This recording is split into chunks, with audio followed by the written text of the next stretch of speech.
de façon à ce qu'ils conçoivent des recettes, quelque chose. Alors pourquoi je dis ça? Moi, vous avez vu, j'ai 72 ans, je suis un vieux. Dans les années 70, déjà, on essayait de changer notre alimentation, hein. Alors on allait dans des restaurants, ça s'appelait macrobiotique, c'est-à-dire qu'on nous servait du riz complet et on nous expliquait qu'il fallait manger, mâcher longuement. Donc on y allait une fois, deux fois, et la troisième fois, on retournait chez McDo. Donc si on veut que le changement alimentaire se fasse, encore faut-il que ce soit tellement bon dans l'assiette qu'on ne revienne pas en arrière. Alors bon pour la santé, j'en reparlerai aussi. Alors bon pour le climat, c'est donc une action que l'on qualifie de collective, du champ à l'assiette et pour mieux manger. Et vraiment, tous les termes sont importants, c'est-à-dire que l'idée, c'est que ça ne peut pas être qu'une action individuelle, ça doit être ça doit être dans une dimension collective. Alors quand je dis collective, c'est-à-dire ça va inclure les professionnels auxquels on s'adresse nous, mais aussi tous les consommateurs. Si les professionnels qui vont dans le sens de ce qu'on fait n'ont pas de clients, ben évidemment, ça s'arrêtera assez vite. Alors, pourquoi c'est important de parler alimentation? Là, je vous montre un slide que peu de gens connaissent. Quand on vous parle, et ça c'est historique hein, depuis les travaux du GIEC, quand on parle climat, on va vous parler énergie, transport, bâtiment. On ne parle pas d'agriculture et d'alimentation. Enfin, pardon, on a commencé à parler d'agriculture à la COP21. L'alimentation était à COP22 au Maroc. Mais avant, on n'en parlait pas. Or, c'est quand même embêtant. Pourquoi ça? C'est parce que l'alimentation, alors les chiffres, ça peut être discutable, mais quand on raisonne au plan d'un individu, c'est ça qui est, avec le transport, le plus important. Donc il y a peut-être intérêt à agir dessus. Au restaurant, quand vous allez au restaurant, un repas que je vais qualifier de classique, eh bien, ça va être avec des produits évidemment issus de l'agriculture intensive, et en moyenne, ça va peser 5 kg de CO2, en moyenne, pour entrée, plat, dessert. Un repas bon pour le climat, nous on va le fixer, on va dire, si on veut être mieux, ce qu'il faut c'est être à 2,2 kg, en ayant moins d'animal, plus de végétal, avec des produits issus de l'agroécologie, en polyculture, élevage local. Ces termes sont aussi extrêmement importants, c'est-à-dire vraiment on considère nous que la solution pour faire bouger l'agriculture afin d'avoir un impact fort sur le climat, c'est de passer carrément en agroécologie, en polyculture élevage. Je vais redétailler ça bien sûr. Alors, c'est bon pour le climat, c'est un plat bas carbone. Avez-vous une idée des différents gaz à effet de serre qui sont en jeu dans l'alimentation? Est-ce que vous avez une idée? Je vous écoute. Pardon? Le méthane, excellent. Le CO2, bien sûr. Oui, la vapeur d'eau, on fera une impasse là-dessus. C'est Marc-Antoine qui m'a dit qu'il fallait, Marc-André qui m'a dit qu'il fallait mieux faire l'impasse là-dessus, ça c'est vrai. Le protoxyde d'azote.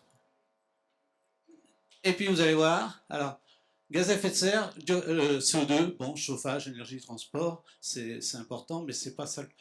Le méthane, pourquoi c'est important? Eh bien, vous le savez certainement compte tenu de ce que vous faites, c'est qu'en fait, les bovins en particulier ont la désagréable habitude de rôter en mangeant, et en rôtant, ils dégagent du méthane. En quoi c'est embêtant? Ben, c'est que le méthane, c'est un gaz à effet de serre 28 fois, avec un pouvoir réchauffant 28 fois supérieur au simple CO2. Donc il n'en faut pas beaucoup pour avoir un impact extrêmement fort. Ensuite, on l'a dit, le protoxyde d'azote. Alors celui-là, on n'en parle quasiment jamais, enfin, sauf peut-être dans des milieux comme la Société botanique de France. Là, c'est issu des engrais azotés en particulier et d'irrigation. Et ça, c'est désastreux parce que c'est un pouvoir réchauffant 200 fois supérieur au simple CO2. C'est pour ça qu'on est sur la notion de polyculture élevage, c'est-à-dire plus on peut se passer d'engrais azotés issus de la chimie du pétrole, c'est-à-dire qui nous est fortement commercialisé par un certain Poutine, ça, si on peut s'en passer, ça ne serait pas une mauvaise idée. Et puis, les gaz fluorés, c'est tout ce qui sert à la réfrigération. C'est très important dans le mode d'alimentation dans lequel on est, parce qu'on a des circuits d'approvisionnement qui sont de plus en plus longs. On a expliqué que beaucoup de produits font le tour de la planète. Eh bien, ça s'accompagne de toute une chaîne du froid qui peut dégager des gaz fluorés qui sont extrêmement puissants. Et là, c'est 2000 fois le poids CO2 d'un simple... enfin, 2000 fois le pouvoir réchauffant du simple CO2. Alors, à partir de là, l'agriculture auquel on va devoir tendre, c'est une agriculture qui, actuellement, elle émet, alors, en gros, un quart des émissions de gaz à effet de serre. Alors, ça dépend, hein, selon les auteurs, on voit un peu moins, un peu plus, mais enfin, c'est en gros un quart. Mais surtout, dans notre alimentation, ce qu'il faut savoir, c'est que les 3/4 de ces émissions de gaz à effet de serre proviennent de l'amont agricole. Donc c'est pour ça que c'est très important quand on s'occupe de l'alimentation de s'intéresser à ça. Alors, c'est aussi de la déforestation, une perte de fertilité, une ressource en eau qui est dégradée. Alors une alimentation bas carbone, elle résultera en termes de production en agroécologie, en polyculture élevage, en agroforesterie, avec des fermes qui pratiquent l'agriculture sur sol vivant, sans labour. Des circuits de transport et distribution coûts ou énergétiquement très performants. On va voir tout à l'heure que, effectivement, dans certains cas, les circuits de transport sont finalement très performants, c'est-à-dire émettent peu de gaz à effet de serre. Et bien sûr, une agro-industrie responsable. Je fais partie des gens qui considèrent qu'actuellement, l'agro-industrie n'est pas tout à fait responsable, que heureusement, elle est en train de changer. Moi, je fais partie de la Société d'encouragement de l'industrie nationale, et je fais partie de la commission agriculture et agro-industrie, donc je suis assez bien placé pour observer ce qui se passe. Il se passe des choses comme... Et puis bien sûr, puisqu'on parle cuisine, des techniques culinaires appropriées, avec des choix éclairés, c'est ce qu'on va essayer de parler ensemble. Alors, à partir de là, qu'est-ce qui détermine le poids carbone d'un plat? Je vous l'ai dit, la plupart des gens qui considèrent que moment c'est local, ils ont tout bon parce que ça vient de loin. C'est bon. Bien, là, je vous ai mis plein de produits et on voit l'écart qu'il y a entre le produit s'il est en local et le produit s'il vient du bout du monde. Et on s'aperçoit que finalement, c'est pas la distance qui fait vraiment la différence. Donc la notion de local est quelque chose d'extrêmement relatif. Le local, il en faut, pourquoi? Pour reterritorialiser une agriculture, mais ce n'est pas par rapport au climat, contrairement à ce que beaucoup de gens pensent.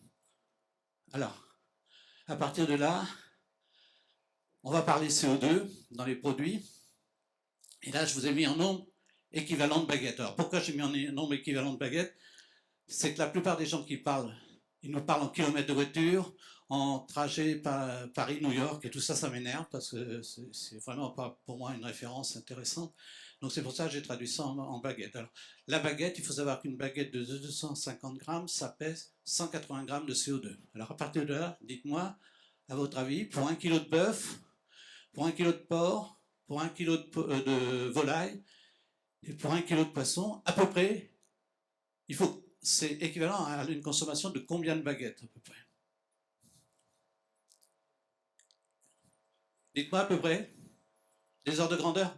Le bœuf d'abord. 40, pas mal. Qui dit mieux?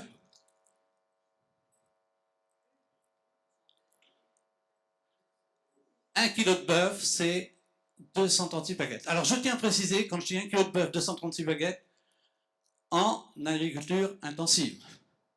Hein? Parce que tous les chiffres que je vais vous donner sont issus d'une base de données qui s'appelle Agribalise, qui est produite par l'ADEME.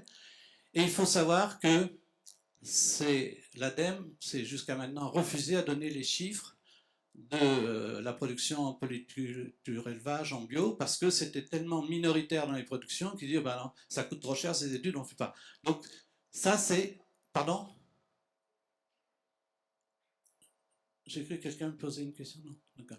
Donc 236 baguettes. Donc vous voyez, vous mangez 1 kg de viande de bœuf issue de l'agriculture intensive, de l'élevage intensif, vous avez ça. Alors, le porc, c'est nettement mieux. La volaille, à votre avis?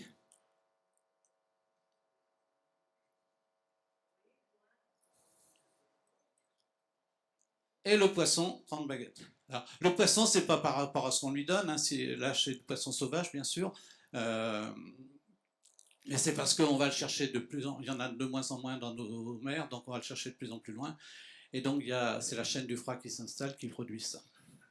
Alors, après, les pâtes, le riz. Je vous ai mis les fruits et légumes de saison et les fruits et légumes hors saison. À votre avis, les pâtes, à peu près combien de baguettes pour 1 kilo de pâtes? Pardon? 10? Presque. Le riz, 6 baguettes. Les fruits et légumes de saison, 3 baguettes. Et hors saison, 13 baguettes. Et donc, vous voyez là, simplement sur ce tableau, on sait très bien vers quoi il va falloir orienter notre alimentation. Si on reste, je tiens à préciser toujours, sur l'agriculture intensive, on va plutôt aller dans la ligne du bas et plutôt sur le côté gauche dans les choix alimentaires qu'on va préconiser. Alors pour ces chiffres, nous on met à la disposition de nos chefs un outil, un éco-calculateur qui donne tous ces chiffres, qui leur permet de calculer par rapport à leur recette, le poids carbone de leur recette. Et puis, ça donne aussi un certain nombre d'éléments sur la nutrition et la santé. Ça, c'est ce qu'on met à disposition. Alors, changer son alimentation pour réduire les impacts, eh bien, pour changer son alimentation durablement, je vous l'ai dit, il faut déjà que ce soit délicieux. Ensuite, ça sera on va pousser les chefs à travailler de plus en plus sur les produits bruts, parce que vous le savez, ça a dû être dit hier, malheureusement, par exemple en restauration collective, les chefs sont plutôt amenés à être des ouvreurs de poche plutôt que des cuisiniers réellement. Et donc on va essayer de travailler le plus possible les produits bruts, des fruits et légumes de saison. Je ne précise pas en production en agroécologie, en bio si possible. De la viande issue d'animaux élevés en plein air, dans des élevages respectueux de leur bien-être. Ces animaux sont nourris sans tourteaux de soja issus des cultures OGM et de la déforestation de la mouche. Alors je tiens à préciser que si c'est le cas, le bœuf ne pèse pas le poids carbone que je vous ai donné tout à l'heure. C'est-à-dire si on est vraiment dans ce mode d'élevage, on est dans des conditions totalement différentes. Déjà de bien-être animal, mais aussi, et donc là on va inciter les chefs à aller plutôt s'apposer d'un genre de choses. Il y a même des gens qui expliquent que, je ne crois qu'à moitié, qui expliquent que le bœuf élevé en pâturage, il a un bilan carbone négatif. C'est-à-dire, bon, je ne suis pas sûr, je pense que là on a un peu tendance à pousser les chiffres, mais en tout cas ce n'est pas du tout ce que je vous ai montré tout à l'heure.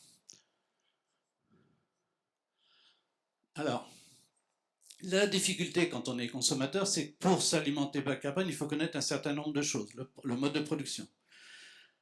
Le mode de production, il y a des labels qui donnent un certain nombre d'indications, mais qui peuvent être trompeurs. Il faut connaître la provenance des produits. Alors, je vous ai expliqué l'idée que le local, c'est pas forcément ça qui compte. Et mieux que ça, pour les chefs, nous on a inventé un concept qui s'appelle l'exception Marco Polo. Vous dites à un chef qu'il va devoir se passer de mangue, il va devoir se passer d'ananas, de thé, de café ou de chocolat. Il ne vous écoute plus. Donc on leur a inventé l'exception Marco Polo. La seule différence que j'ai, c'est que je disais, pourvu que ce soit livré en bateau. Et maintenant, je ne dis plus. Parce que quand on voit les nuisances sonores des bateaux, la saloperie qui sort de leur moteur, avec un pétrole absolument dégueulasse, le fait qu'ils transportent des espèces invasives, etc., je me dis, des fois, il vaut peut-être mieux qu'ils prennent l'avion. À voir. Je ne sais pas, je n'ai pas la réponse. Respect de la saison. Bon. Et là, c'est pareil, en tant que consommateur, on est très démunis. Enfin, peut-être que vous êtes dans des endroits, vous êtes à la campagne, vous avez votre jardin, vous avez une idée de la saison, mais moi, je peux vous assurer que la plupart des produits, j'ai aucune idée. Donc, c'est pour ça que celui qui nous a consulé l'éco-calculateur, qui est un gars qui s'appelle Shafi Kazal, il a mis en point une application qui s'appelle Étiquetable, qui donne la saisonnalité des produits. Bon. Ça serait mieux si c'était le distributeur qui nous le disait, mais je crois qu'ils auront du mal à nous le dire. Et puis après, le type d'emballage, on ne passe. Alors, moi, je parle maintenant de chaos climatique. Bon, il y en a un autre chaos qui se passe du côté de l'Ukraine, mais je pense que le chaos climatique aussi est là. Et là, on va avoir un choix, être ou ne pas être omnivore. Alors pourquoi je dis ça? C'est parce qu'il y a beaucoup de gens qui actuellement partent sur l'idée, moi je vais être vertueux pour le climat, je vais devenir végétarien, voire vegan. Ils ont le droit, ça les regarde, mais moi c'est pas ce que je pense. Je pense qu'on n'est ni carnivore, ni frugivore, ni granivore, ni même herbivore. On est omnivore. Ça veut dire quoi? Ça veut dire que si on parle de changement climatique, il y a deux choses. Il faut atténuer le changement et puis il faut s'adapter. Pour atténuer, eh bien, ça c'est clair, il faut moins d'animal, plus de végétal, c'est une certitude. Mais pour l'adaptation, moi je dis, si on reste omnivore, c'est la survie de l'espèce. Alors pourquoi ça? Vous savez qu'il y a eu d'autres espèces d'humanoïdes, ils ont tous disparu. Alors des fois on nous fait le procès à nous de les avoir un peu massacrés. Moi j'ai une autre hypothèse, c'est qu'en fait ils étaient avec un type d'alimentation. Par exemple les dinosaures, ils sont probablement morts de faim. Bon, eh bien, il y a plusieurs espèces. Et la qualité de l'espèce humaine, c'est qu'elle fait un truc incroyable. Elle est capable d'avoir à la fois des Esquimaux qui mangent une viande grasse et tout, que n'importe quel d'entre nous serait malade rien qu'en mangeant ça. Et à l'autre bout, vous avez dans les pays tropicaux des gens qui se nourrissent de fruits et de légumes. Donc la capacité de l'humanité, c'était justement de savoir s'adapter quel que soit le contexte. Donc si le climat change, si on veut survivre, peut-être qu'il vaut mieux être omnivore. Alors, à partir de là, vive la diversité. Alors pourquoi vivre la diversité? Bien, dans un écosystème spontané, prédateurs, carnivores et omnivores cohabitent. De même que les herbivores avec les végétaux. Ça a l'air de rien, mais c'est très important ce qui est là. Incroyable, mais les prédateurs carnivores préservent la végétation. On a eu une très belle démonstration de ça, vous en avez certainement entendu parler, dans un parc Yellowstone, voilà, Yellowstone, où on a réintroduit le loup. S'en était débarrassé, et simplement la réintroduction du loup, ça a tout modifié. C'est-à-dire que les cervidés qui étaient là dans les parages et qui occupaient tout l'espace et qui bouffaient toutes les plantes et tout, ben, se sont protégés du loup, ils sont partis, et ils ont même observé que le dessin d'un certain nombre de fleuves, de rivières et de choses, tout a été remanié et remis en état, probablement pas équivalent à ce que c'était, mais ça a quand même considérablement bougé.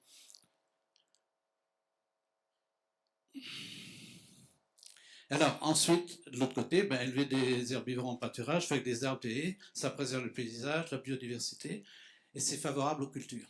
Et moi, considère qu'il vaut mieux nourrir les végétaux avec de la protéine animale, avec du fumier, qu'avec du pétrole. Et alors, donc l'idée, c'est du végétal pour les animaux et de l'animal pour les végétaux. Mais dans les deux cas, des légumes et des animaux bien élevés. Hein, c'est-à-dire que c'est pareil, on s'aperçoit que... bon, les plantes, elles ne parlent pas, hein, mais moi j'ai l'impression qu'il y a certaines formes de production de plantes. Bon, je ne voudrais pas être une plante, hein, personnellement, parce que c'est un peu le camp de concentration. Alors on en parle, bien sûr, c'est plus facile, L214, ils en font pour les animaux, mais pour les plantes, à mon avis, ça doit être à peu près l'équivalent. Alors quand je dis ça, je dis en plaisantant, mais bien sûr, ça a été évoqué hier, on s'aperçoit que certaines formes d'agriculture et de production font que la biodiversité disparaît à vitesse grand V. Et que certaines espèces, certaines semences, un certain nombre de choses, on ne sait plus les produire, on ne les a plus. Alors, à partir de là, on a des choix à faire. Choisissez le régime alimentaire qui vous fait plaisir. Moi, je ne suis pas pour dire il faut être machin, un truc, non, non. Faites ce qu'il vous faut.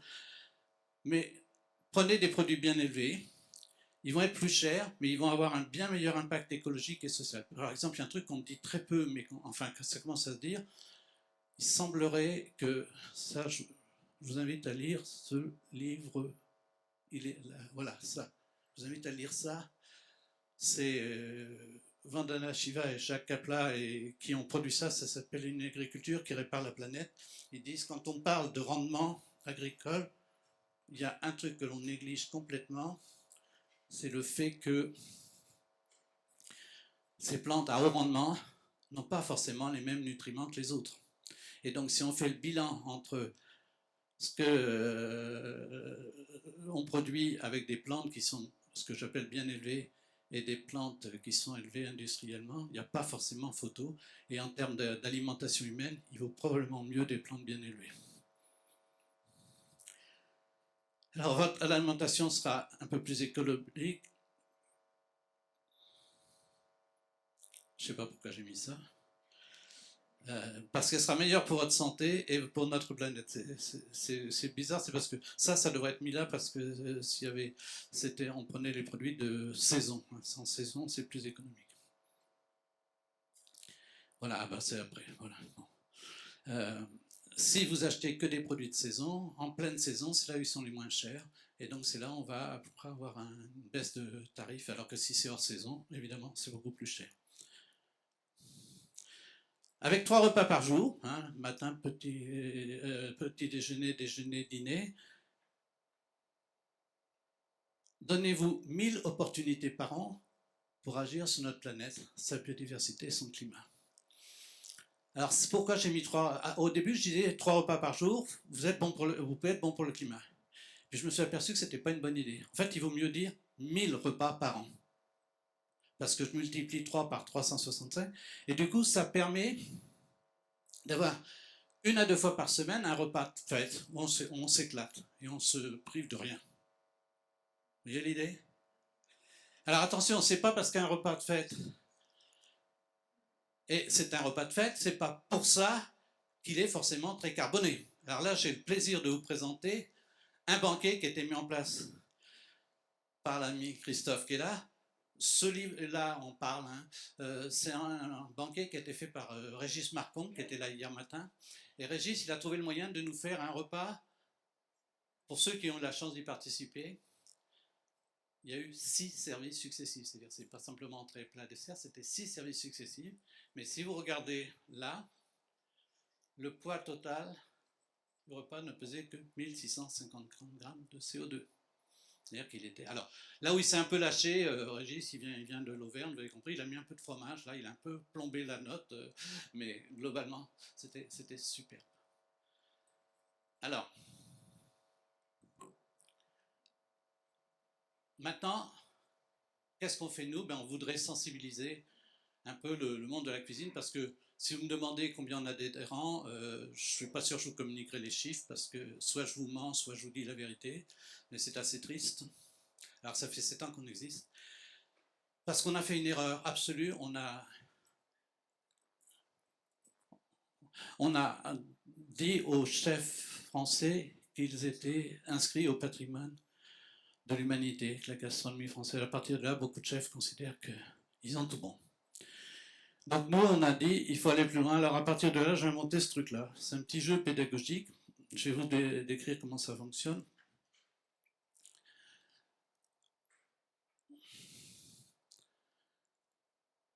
On va essayer d'avoir une approche ludique pour atténuer l'impact carbone de notre alimentation en faisant quoi? Eh bien, j'ai recensé les 32 plats les plus répandus dans la restauration française. Et j'ai calculé leur impact carbone dans une version classique, la recette ordinaire, hein, facile, on trouve sur Internet. Et puis après, avec les critères de bon pour le climat, pour montrer comment est-ce qu'on peut améliorer les impacts. Ce jeu, on va le diffuser aux profs qui sont dans les écoles hôtelières. Je ne sais pas si vous savez, mais combien il y a d'écoles hôtelières en France? Mais c'est hallucinant, il y en a 700. 700 écoles hôtelières. Et dans chaque école hôtelière, il y a au moins un prof qui sensibilise les élèves sur ce type de sujet. Donc on va leur fournir ça gratuitement. Là, je vous ai mis les plats, enfin vous pouvez voir, il y a tout. Bon, il y en a quelques-uns qui sont passés au travers, mais globalement, on est assez complet sur ce qu'on raconte. À partir de là, qu'est-ce que ça permet de faire? Je vous montre ça. Là, vous voyez, vous avez le double hamburger. La restauration française gastronomique s'est lancée. Il n'y a pas un chef qui ne propose pas son hamburger, voire son double hamburger. Et moi, ça me fout en l'air de voir ça. Savez-vous combien ça pèse en termes de CO2 un double hamburger?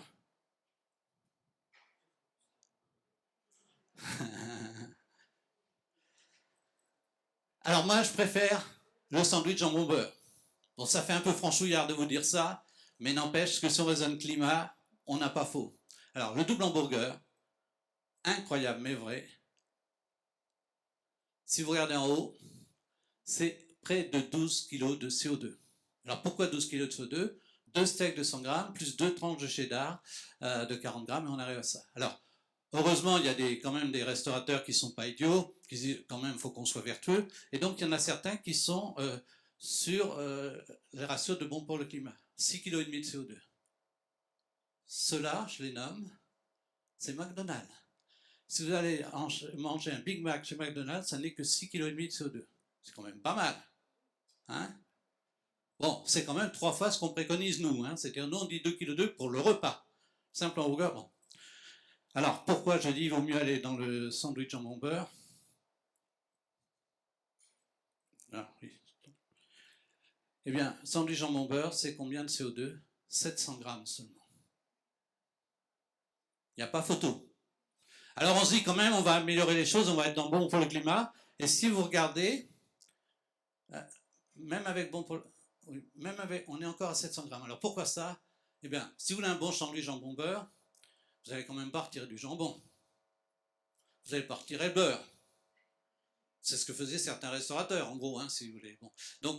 Donc vous allez au contraire monter en qualité, c'est-à-dire vous allez avoir du meilleur pain, du pain peut-être au levain dont on nous a parlé hier, enfin vous voyez, vous allez avoir une bonne tranche de jambon avec un porc bien élevé, vous allez avoir un beurre pas possible. Donc on est au même poids carbone, mais en termes de qualité, c'est quand même nettement mieux. Alors, j'avance encore un peu.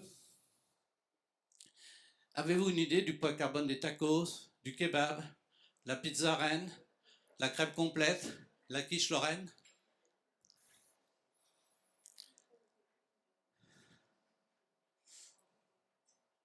Alors, à votre avis, tout ça, combien?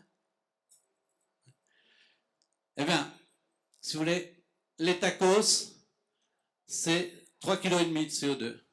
En version bon pour le climat, c'est que 2,5 kg. Le kebab, c'est presque la même chose. La pizza reine, ah là, nos copains italiens, là, ils ont quand même fait fort. C'est mieux, ben oui, c'est essentiellement du pain, hein, si on y regarde de près. La crêpe complète, nos amis bretons, ah oui, c'est pas mal, ça, les bretons, ils font fort hein, quand même. Et puis, la quiche lorraine, c'est pas mal non plus. Vous voyez, là, si vous regardez, ben, ils vont plutôt aller sur le côté droit de l'écran que sur le côté gauche. Bon, je dis ça, vous direz ça à vos étudiants, hein, pour ceux qui ont des étudiants. Bon, maintenant, il ne faut pas les culpabiliser trop. Alors, après, on a le bœuf carotte, on a le petit salé lentilles, la blanquette de veau, la choucroute garnie et le cassoulet. À votre avis, dans quel ordre on, oui. Dans quel ordre on les met? Le plus lourd, c'est lequel? Pardon? Hélas, c'est le bœuf carotte. Pourquoi j'ai hélas? C'est parce que l'ami, l'astronaute, quand il est monté là-bas, Thomas Pesquet, il est monté avec du bœuf carotte. Hein. Alors, à un moment donné, nous, on a dit ce qu'il faut, c'est parler de carotte-bœuf. Ben, je ne suis pas si sûr parce que, vous voyez, même si on inverse, c'est-à-dire on augmente la proportion de carottes et on réduit la part animale, eh bien, on est quand même à près de 3 kg de CO2, alors qu'on dit, nous, le repas complet, ça devrait être de 2,8 kg. Après, la blanquette de veau. Pareil, un poids carbone qui n'est pas bon. Alors pourquoi la blanquette de veau n'est pas bon? C'est parce que le veau, dans les calculs de carbone, on compte le poids carbone de la maman pendant les 6 mois où ils passent ensemble. La choucroute garnie, ah là, c'est quand même déjà nettement mieux. Hein, c'est pas encore top, mais c'est déjà mieux. Le cassoulet, ah, le cassoulet, c'est intéressant. Le cassoulet, mieux que ça, il y a des légumineuses à l'intérieur, donc on peut réduire la part animale. Hein, bon. Et enfin, le petit salé lentilles, qui est encore meilleur. Oui, pareil, légumineuse. Alors, tout ça, ben, c'est ce qu'on a mis, nous, dans ce jeu de cartes. Et donc, merci beaucoup pour votre attention. Si vous voulez des jeux de cartes, faites-moi signe, je vous expliquerai comment vous les procurer. Merci.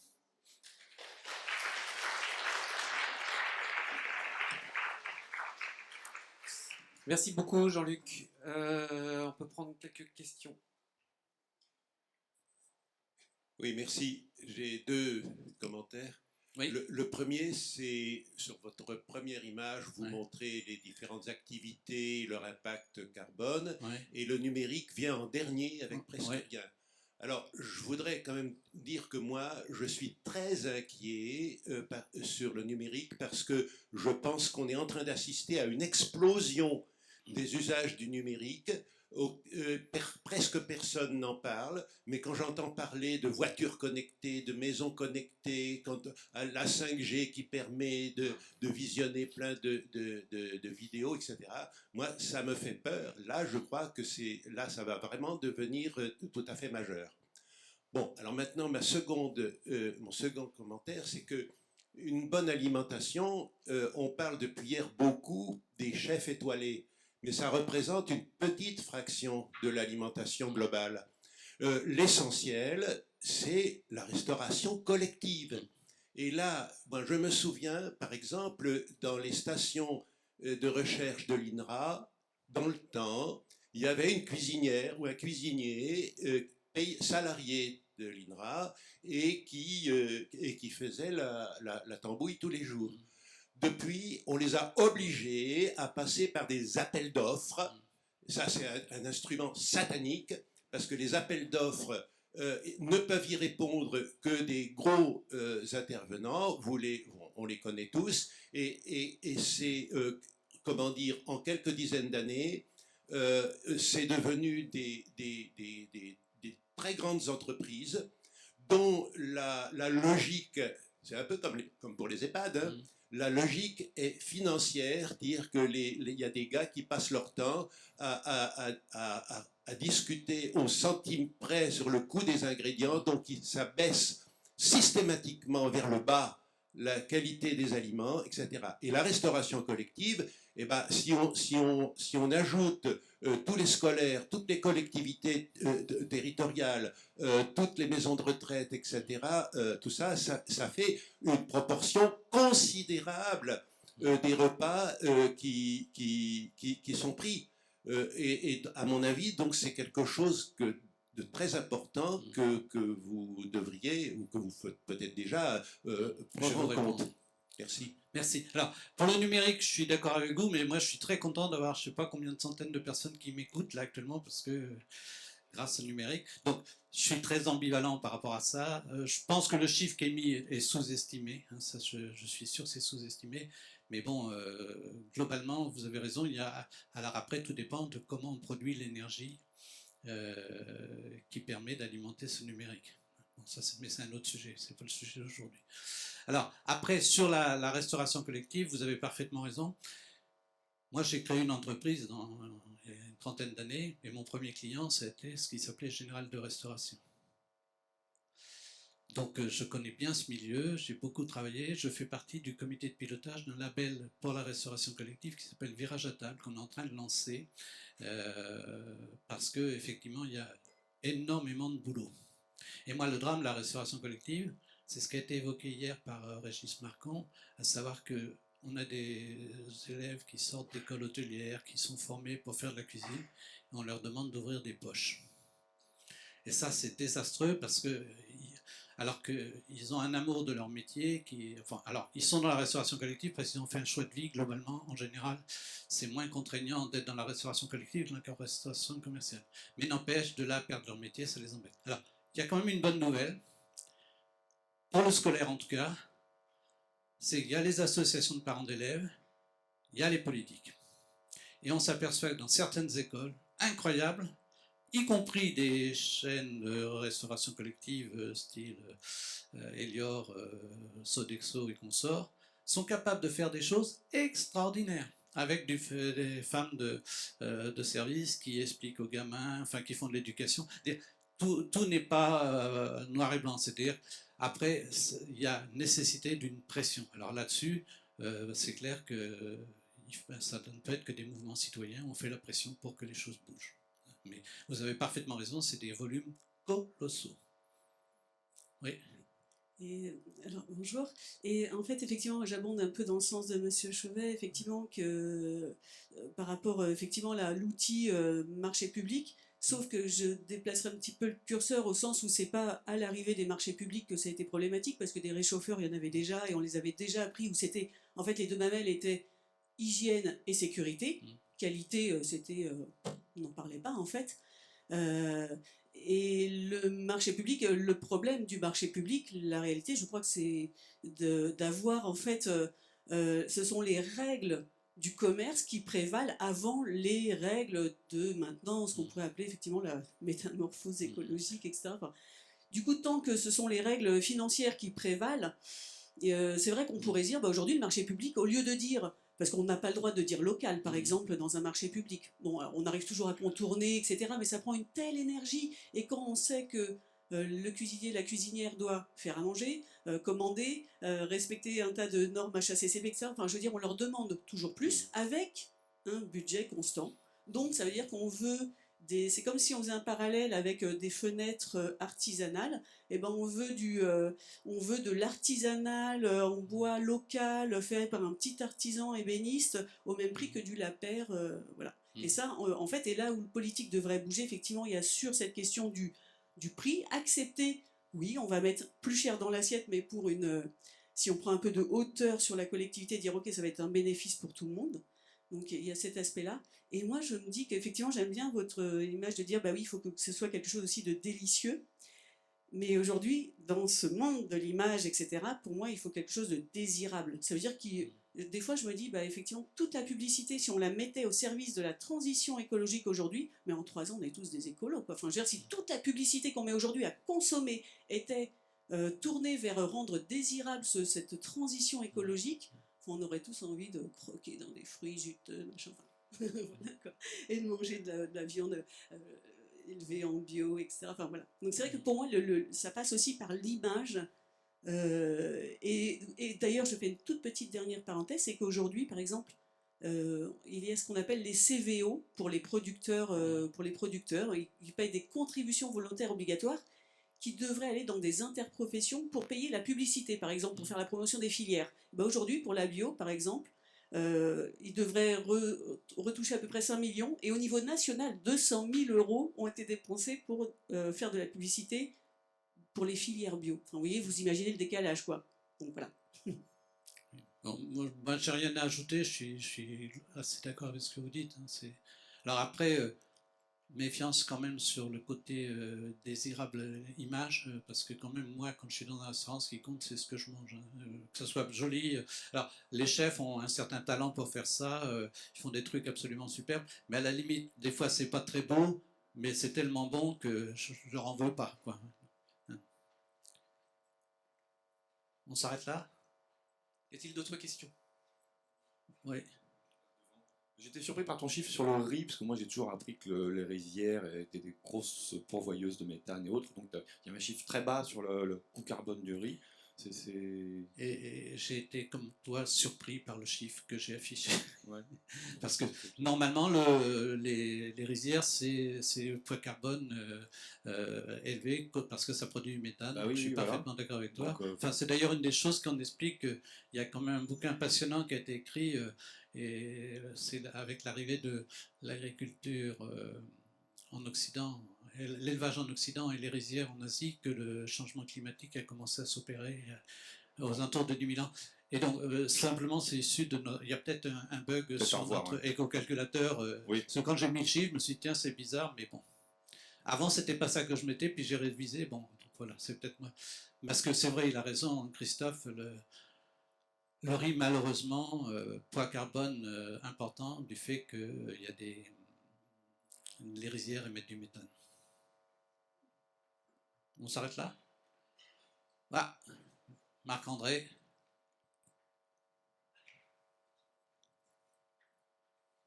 Ah oui, je ne vous ai pas expliqué pourquoi le livre auquel tu penses, c'est celui de Rudiman, hein, La charrue, la peste et le climat. Voilà, exactement. Et donc oui, je ne sais pas si dans les calculs de CO2, en fait, on prend en compte le méthane ou pas.